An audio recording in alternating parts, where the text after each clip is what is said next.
Welcome to Beyond Six Figures, the podcast that helps business coaches to micro-niche, get noticed, and become fully booked. Learn from top industry leaders who've successfully taken their businesses and their lives beyond six figures. Get ready to level up your coaching business and make this world a better place, one business at a time. And now, here's your host, Ziv Raviv.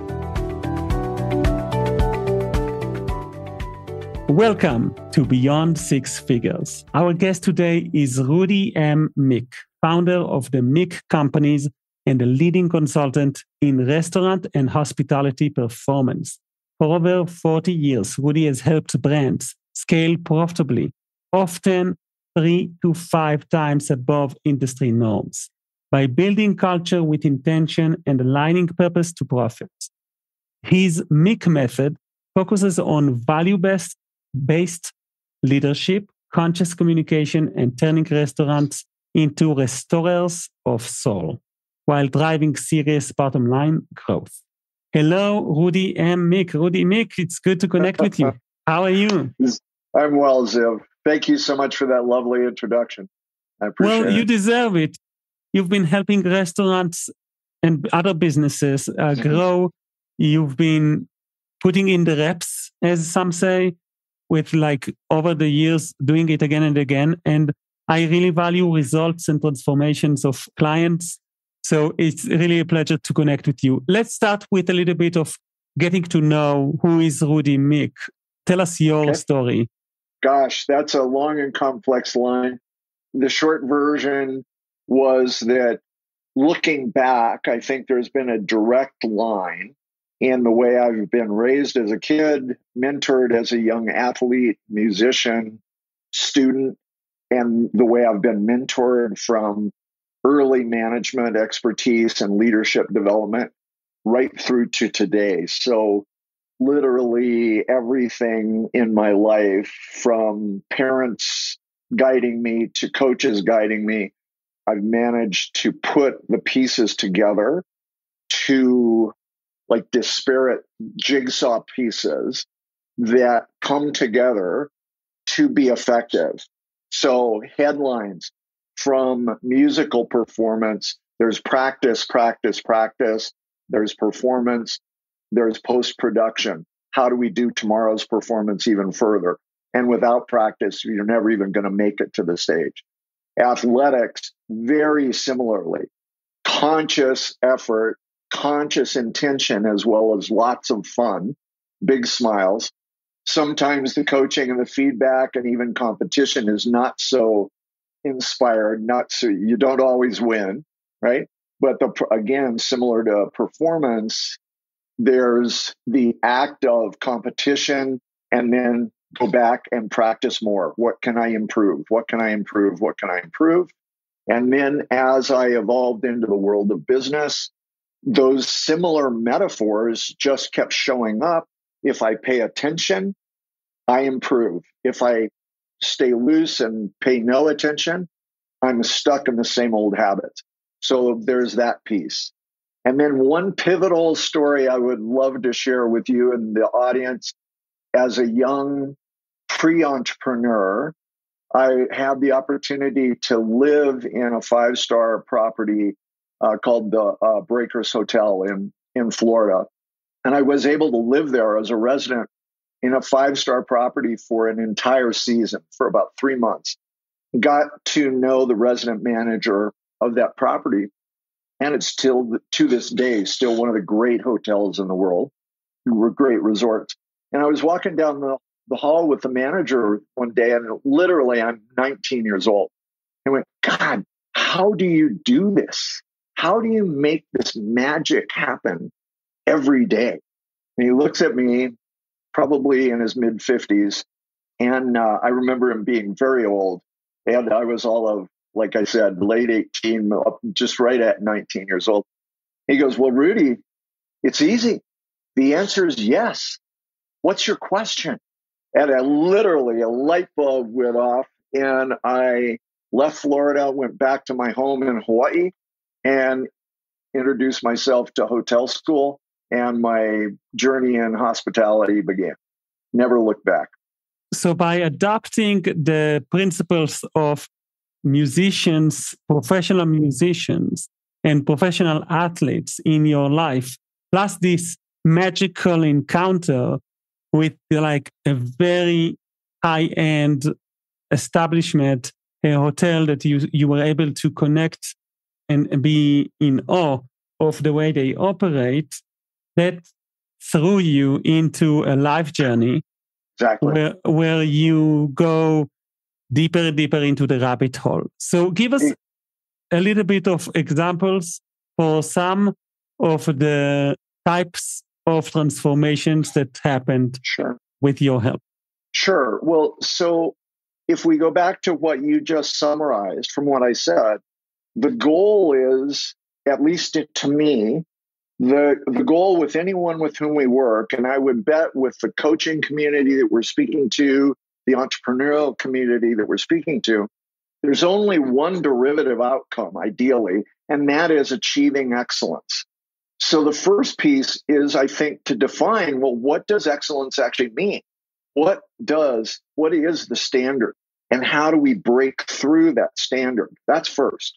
And then the conscious effort of every touch point along the way, tighten, tighten, tighten, or broaden, if you will, beyond what I think might be true. Maybe there's more that's true. So I might tighten in and focus on the bullseye, but I also might expand my belief to see something that's been right in front of me all along that I missed. So either one of those options, and usually both, is the transformation process. So constantly asking, in this instance, what is excellence? Now, back up. What's the action I need to take to accomplish that? Back up. What is the action I need to take to accomplish this? So if we look at the human experience, how does a baby, a little tiny human being, learn how to walk, right? First, they're laying there. Next, they figure out how to roll over. Then they crawl. Then they kind of stumble. Then they figure out how to walk. Then they figure out how to run. And some become world-class walkers or world-class runners. Others just keep stumbling along. So I think that without being too cute or overly simplistic, it is literally that simple a journey, is to keep asking, in this case, what is excellence? When I'm helping this client move, what is excellence for them? I may need to ask their own vision to support them, not my picture for them, and then explore, gosh, I see this definition of excellence in you. I hear you. And what if we could take it further? And that journey keeps going. And in any business, I started out in the restaurant business, which then took us to hotels. The hotels and chain restaurants took us to resorts. Now we work in 11 different industries, 6 different countries around the world, and that's expanding. And after 46 years in the business, we're looking out to the next 46 years to say, how do we be the leaders going forward? So we're ideally modeling the same experience that we're offering to our clients, our guests, our customers, our partners.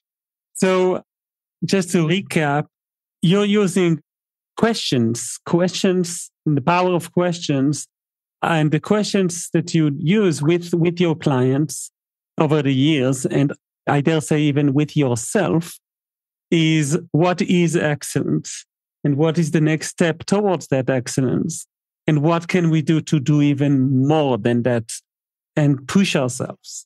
I love it. And Zivit says to me in your playback, you're listening to me. What a treat. What a gift. Thank you. So if we add one more piece in the context of the world of business, this means that, or everything you just shared, reiterated, means that I'm looking at the metrics, not only of dollars or euros or whatever the currency is that we might be playing with, the numbers, the manufacturing pieces, the budgets, all of those, the components sitting in inventory, whatever our inventory might be, but with equal fervor, with equal heart, with equal precision, we care for our people as opposed to looking at the people like they're replaceable parts, right? Without jumping too far ahead, wherever AI is going to go, wherever robotics is going to go, which it's definitely coming, right? That still, whatever the human role is, that can we define behaviors and motivations for the human perspective that matches the economy, the skill set of anything else that typically in business we would call a CapEx investment or some capital improvement. Well, that kind of throws us into like a curveball of a topic. I mean, because we actually start to see, here's like really quickly 3 examples. So we see restaurants where there are robots bringing a tray, like a few trays of food, and the waiter will maybe just pick it up from the robot and put it on the table or something like that. We already see that type of robots. We see pizza restaurants and some other type of simple type of restaurants that are fully automated. I just had a flight through Chicago's main airport, and there was a robot that does coffee, a barista robot, end to end, that already serves people. A great gimmick. You go in, and even just regular famous chains like McDonald's and everyone else these days, there will be no human engagement when you buy the takeaway food or even the sit-down food. You go to a screen the size of like really big, and you punch your order, and that's considered a really strong system, and people seems to love it. So, do you predict that this is a pendulum that will change, or do you think this will just be even more robotic and less human? What's your prediction for the future of the restaurant business? Well, I love your question about a pendulum.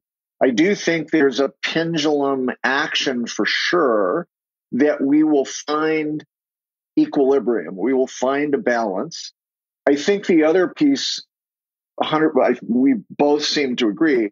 I think my experience is, and everybody I know in the industry at the highest level believes, all of us are consistent in there's not a doubt in the world that robotics, technology, AI is going to impact our industry, just like every industry and every life, pretty dramatically.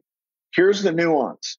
And this actually goes back to what is excellence in every touch point of the brand, is depending on the segment in the restaurant world, depending on the check average, the amount of money I pay, the quality of the product, the price point of the product, the expectation of the brand, probably coffee, probably a sandwich to grab and go, is probably going to be fully automated, fully robotic, etc. There are going to be other places that are partial, that maybe production in the kitchens, or what we call the heart of the house, may be partially automated, fully automated, but the front is people-centric.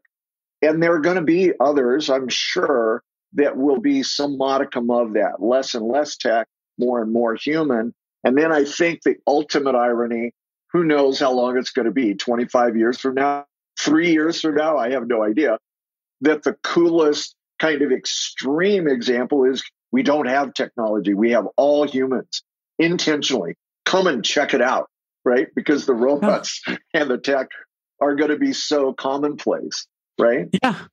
It's almost like organic food. Now they use organic in everything, they say. And because organic was trendy, and now they're just tying it to so many things. Or even are trying to do ethical farming, ethical, right? It's all like the way the market matures.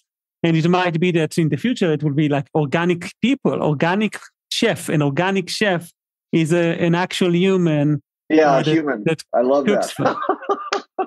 If we come back then to the context of coaching, you said you raised a really interesting point, I think, that's worthy of coming back to around consultants and coaches, right? Is you had pointed out, well, God, Rudy, it sounds like you ask a lot of questions. And to you in response and to the audience, I do. My preference as a coach, as a consultant, is to approach my clients with, well, what do you see? What do you feel? What do you want? Where do you want to go? If we could wave a magic wand and create anything, what would that look like, right? And know that, at least in my career and out there in your audience world, oftentimes we think we're paid for answers. And we're told, certainly in the United States, the model for consulting, of which coaching is a big part always, we're supposed to be answer guys, answer people. You're paying me for the answer, for the solution. So make no doubt, make no mistake, I hold answers from a proven track record and lots of experience and lots of education. But it's a whole lot more fun to support and inquire and to provide personal growth in the entrepreneur I'm working with, or the executive we're working with, or the teams that they're developing, because we can always go, hey, in my experience, in these 500 openings that we've done that are 3 to 5 times performance EBITDA, every time, it's not it's every single time, minimum 3 times EBITDA meetings, at least up to 5, 6 times. That doesn't happen by accident. So we've got answers, but let's articulate the answer to what do you actually want, right? What do you actually want? Rudy, I have a question about that, because sure, there's a balance here between the need and the expectation of the client and yes. your experience in the power of questions. And you know how powerful the questions are in actually tying your answers to their desires, to their aspirations, to their journey. And that's why you're so loyal to your questions. But you also maybe are experiencing a shift over the years of the generation of your clients. So your clients can, over the years, become younger naturally. And I wonder, I'm asking, do you see a shift in the percentage where they don't want 20% answers and 80% questions? They want maybe even the reverse. Maybe they want 80% answers and 20% questions. What do you think about that? Well, I love the clarity of your question. Here's hopefully an equally clear response. No humor intended. If I ask, what do you want? The response oftentimes is, I want an effing answer.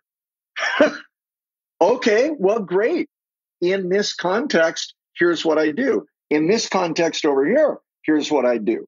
So again, back full circle with inquiry of what is it you actually envision? What do you see? What does success look like within the context of what I think I want to see and experience? There's one answer. If I think and want to see some other impact or goal, there might be a slightly different answer. So from Gestalt, we would call it framing. I can frame my response more and more bullseye, more and more specific to each client. So I might be saying the same thing, but client A will hear and get a response that is different than client B because they frame their picture slightly different. And part of my job is to be eloquent enough skilled enough in my language or whichever language that I'm speaking to address within the frame a response to their wish. From there, we can expand. I want to ask you another follow-up questions on that because basically you said that you are flexible based on the answer of the client. If the answer to the question, what do you want, is I want more answers, what should I do in this situation? How should I open my restaurant? What should I do with this team member? Should I fire them? Should I replace my team leader and so on? You will eventually allow them to get their answers. So, and very quickly, by the way, and very quickly. Yeah, because you have the experience. You actually know. That's a very key piece of the puzzle. For us business coaches, it really does help if you know from your experience in business and from your experience in consulting and from your experience as a coach. It is very, very useful. It makes our jobs way more transformational if we know what are the answers to the questions. Yes. We might not use them immediately. We might be playing a better hand, if you will, or create a better relationship, or even create bigger transformations if we don't just vomit our answers at them. That's really a big difference between the efficiency of just a video, just an online course, and a relationship. Yeah. Well, so also certainly in the last handful of years, emotional intelligence has become just a gigantic buzzword, right?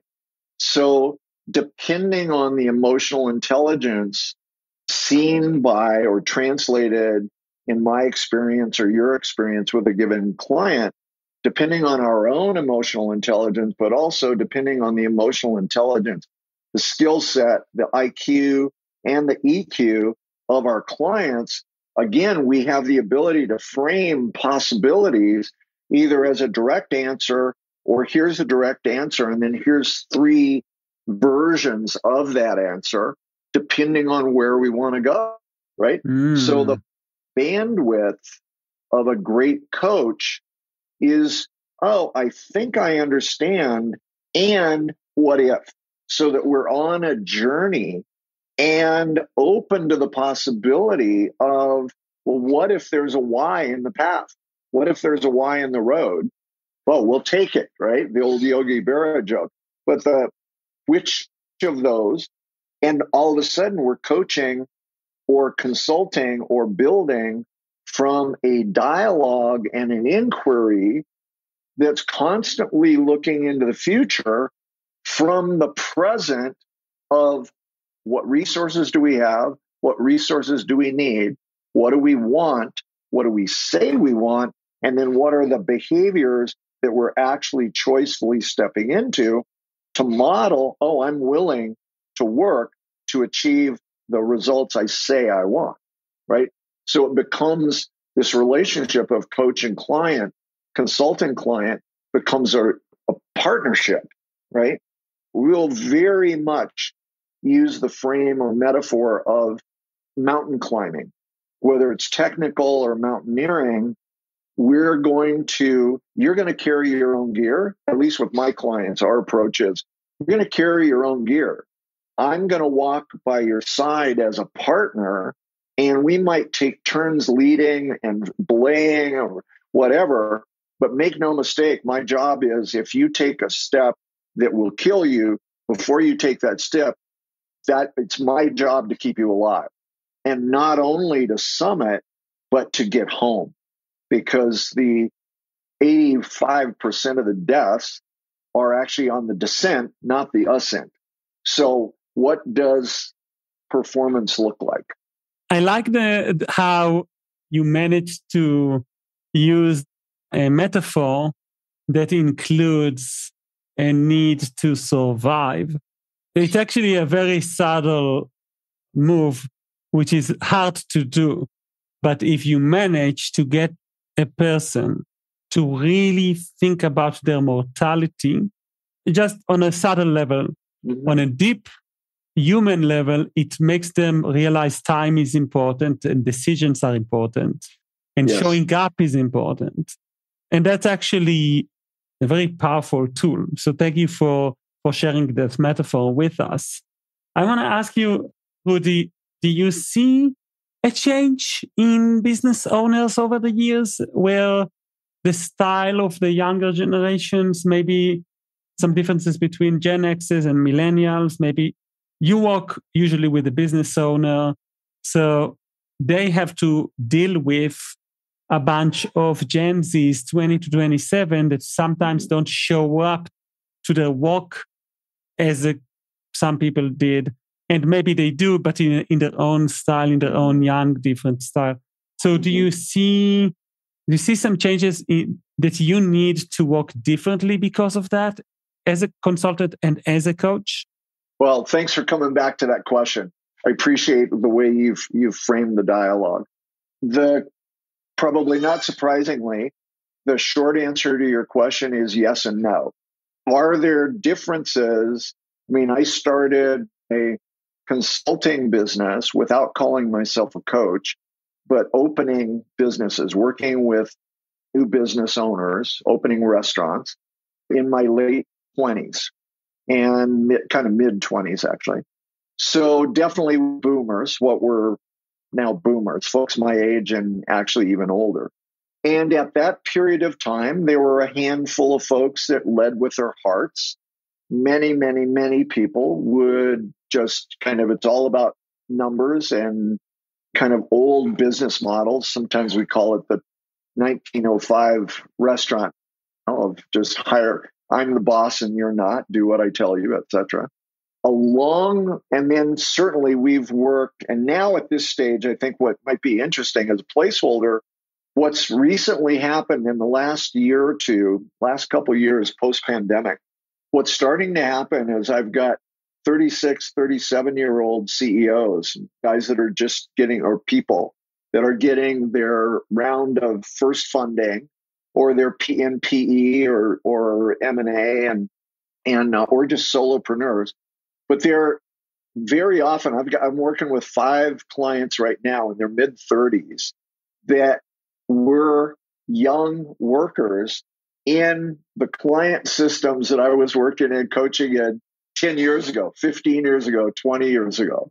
And now they're the CEO, right? And calling up and saying, hey, would you come and implement the work you did when I was a kid to my company now? And it is mind-blowing. It's so fun. It's like literally this kind of second gen of work. So in that process, yes, to every one of those, there's still some boomers out there that are working strong and whatever. But every one of those Gen X, Millennials, and lots of Zs at this point, there is some nuance, certainly. We have to define what is excellence in the work week, in the work day. Do we need, right, in a restaurant concept, a traditional restaurant concept, maybe many other forms of business, whatever we can do remotely, let's do it. Whatever we have to figure out on shifts to be on site, how do we do that? If there's production, again, what does production look like? So I would say that the amount of resistance, the amount of conflict, the amount of worthiness or adaptability to say, well, why would I do that? My experience in the broad picture is it really hasn't changed that much. People are people. Zs are getting applauded for or accused of not having a work ethic or questioning everything, especially if the leader's got gray hair. And also lots of expectations of, you got to pay me 100,000 US or euros, a year. And oh, by the way, I'm not working on the weekends, right? Or whatever. So those are pieces that we need to work through. But I would say actually the themes, the issues around equity, justice, equality, inclusion, exclusion, my work around values-based businesses and the way we actually think about communication as a whole with anyone in a company, as much difference and changes as there are, it still just feels like we're dealing with humans. And I've got to deal with questions, and I've got to deal with motivation, conflict, resistance. Guess what? Yeah, there's change, but it's actually not very different. Not really. So what happens now is that the millennials, they just have a different definition of what is excellence. But asking them, what do you want to achieve? Helping them make a plan towards that doesn't change. Exactly. And the magic question, especially with Z's millennials, what are you willing to do to get this? And what are the values? Again, back to questions. What are the values that guide us, right? So one thing that is different is a Z or younger millennial might say, well, I don't want everybody to work 80-hour work weeks. Okay, well then how do we use technology, or how do we model the company to not have an 80-hour work week? Let's put in better systems. Let's be anticipatory instead of reactive. And all of a sudden we can, and here's a headline. What if I actually don't care if you work 40 hours a week? I just want results. So as long as we get the results in the ethic that we describe as our value system, who cares how many hours a week you work? If you can accomplish it in 20 and go have a life, what a concept, right? Yeah. I mean, literally, I was a partner in my first restaurant when I was 24, and I started consulting when I was 26. The motivator for me, and I was fortunate enough to be mentored by my first partners with such a deal that classic restaurant picture, why it's such a great metaphor is, oh my God, the owner's got to be there, right? You've got to have a manager there all the time. And what I learned very early on is we can put systems in place that I could be, even before computers, I could be anywhere in the world and within a day know where my business is at. Now we can be anywhere in the world and instantaneously know exactly where my business is at. If I have the right systems in place and the right measurements and protocols in place and inspire my people to show up with excellence, I can go have a life. And so can they. So this is very counterintuitive. It sounds simple, but there are some owners, bosses, investors that will push back and go, what the hell are you talking about? That isn't work. Well, yeah, it is. What if it was? Rudy, I love it how you have like these years of experience in a niche. And I can connect to you as a business coach and as an advisor on business. And I can see my clients in another niche go through the same processes. Isn't it amazing? It's amazing. Because eventually you need to know the heart of the business type of topics on your industry, but the methods and the discussions and the processes that you help your clients establish, these processes for us as coaches connect us and we can learn from each other. 100%. And what a gift, right, that you're modeling of reaching out and going, instead of being competitors, what if we are a community of learners and appliers, and we work together to improve the performance of all of our clients? Because there are way more clients than there are coaches, right? Yeah, basically, maybe like we can ask ourselves together, like ask us in our lives, and the audience now listening, you can ask yourself, what is excellent for you? What is that mastery of coaching skills that you could strive towards and work on? What would be that work? What a lovely posit, right? What a lovely opportunity to lay the ground. And I'm watching myself as we're naming Gen Z and millennials, and we've all lived through pandemic and God help us with all the wars and the strife and the chaos that's going on in the globe that we're all dealing with in this moment.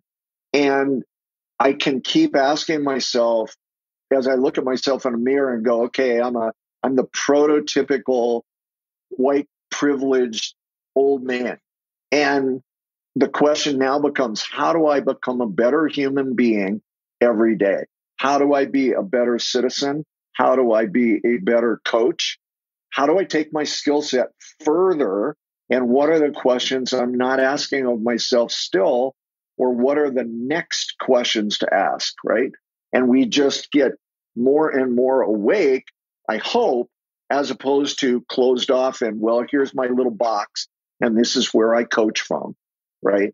It's like, what if I keep asking, God, what else is out there? Let's keep going, right? I mean, that's exactly what we're doing with our company at this point is we got a 47-year track record that's bulletproof. That's great. Don't rest on it. How do we take that forward? When we want to take forward our mastery and skills, we have to also listen and learn from different people, including those Gen Zs that we love to blame on all sorts of problems, but they can teach us so many things as well. And sometimes their very shortcomings are also some strengths that 100% we can learn from. Exactly. And those norms, I mean, if you think of the world in which that age group of folks, no matter where in the world they've come from or are in, the global politic, the global culture are how those Z's got there in the first place. So as opposed to pointing a finger and othering them or othering anyone, it's like, how do we come together and see the brightness and the humanness in each other as opposed to, right? And it might be very controversial what I just said, but to me, that's our opportunity. I think you're actually looking at business on a very spiritual level. And I think you're looking at our roles in business as consultants and coaches on a very spiritual level because you care about restoring souls. You care about the human connections, right? And not just the numbers. Indeed. And you raise a really interesting point, and I appreciate the risk took, or I'll step into the risk of, oh my God, what if we're running business from a spiritual, not religious, but a spiritual connected place? Here's the irony of that in my experience. The money shows up in buckets when we do that. Oh, I love that you say that. The results, because I agree. If we pay attention to Gallup, the foremost business survey stuff in the world, on a global basis, there's something like 24% work engagement globally. In the US, about 32% quote unquote engagement. In our client systems, we see 78 to 85% quote engagement. We've got 100 sets of ownership attitude eyes going at all times. Just all the money is energy. It gets built and shows up almost like magic because we're measuring, we've defined excellence, we treat each other as much respect as we treat our equipment and the money and the resources, right? Respectfully. With that much care, the only outcome, it becomes very much field theory or quantum physics. The only outcome, if I pay that much attention to that good health, is abundance. Bang, the money just shows up. We're going to go 360 here. When you, and going back to your metaphor from your childhood, when you actually strive for mastery and excellence as an artist that plays an instrument, your music is better. Your music becomes magnetizing and something to talk about. When you're an athlete and you are able to achieve more wins, more awards, more achievements, right, in your career, your reputation becomes something that everyone remembers your name. in mountaineering, when you're able to stay safe and climb professionally to the top and back, the next time you climb to the top, you will climb into new heights, right? And I completely agree that business, the energy or the value system is with points, and the points is money, and it comes in buckets once you pay attention to that excellence. Once you're excellent and you strive towards always continuing to ask those questions. Yeah. Rudy Miick, where can people go to learn more about your stuff? And even, I dare say, because some people are business coaches, they need the second opinion. They need to get better at business coaching for your type of clients, and being mentored by someone like you. When you have a few clients that are in the restaurant, hospitality, hotels, resorts type of market, that could be like a really powerful ace in the sleeve and a really powerful partnership. So where can people go, and are you doing these type of things?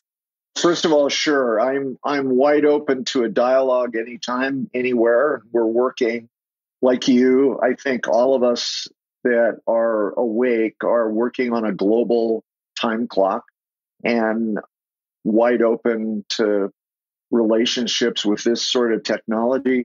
Gosh, we can talk and grow and speak and explore with each other no matter what country we live in, anywhere and anytime. So it's exciting. I'm old school enough that email still actually works really well. And my email is my name, and it's up on the screen, I believe. Mick looks like a typo. It's M as in Michael, I-C-K. So the email is rudy@mick.com. Mick.com is our website. You can go there as well. I'm certainly on LinkedIn and Facebook and social, any of the social platforms, Substack, Instagram, etc. We will put in the show notes the email and all of those links as well for rudy@miick.com and for the Miick with double I website. Any final words for our listeners? Let me say this, I guess. In one phrase during our time together today, you mentioned restoral of soul, and so I think my takeaway headline, the restoral of soul, is actually a place one goes to be restored, is the actual root definition of the word restaurant. A place one goes to be restored. Restaurateur literally translates in French to restorer of soul. And so if we become, in the restaurant business, I look like a bartender, or I look like a host, or I look like a server, but I'm actually a restorer of soul. And where I love to play is even the dishwasher in the back of the place. I can't restore anyone with dirty plates, dirty silverware. So treat that person with respect, because without them, we can't restore anyone. So from that place in the restaurant business, every business has that sense of purpose, their values that guide. And if we play with a sense of purpose, Zs, Millennials, Xs, every one of us will lead and work in an inspired place in that excellence role as a restorer of soul. So that's my offer.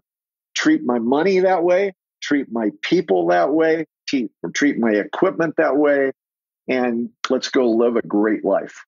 I love it. And I think that a lot of times understanding the deeper meaning of a business makes a difference in seeing the purpose of every single piece of the puzzle. 100%, right? On a manufacturing floor, if the screws and bolts aren't tight, the end product is going to be sloppy and not work. So the tiniest little repetitive job is important. Let's never mistake that and let some grandiose, oh, I did this by myself. No, we're doing this together. And thank you. Thank you so much, Rudy Miick. And thank you, everyone, for listening for an interesting episode, a deep dive into the world of coaching. Thank you for listening for another episode of Beyond Six Figures.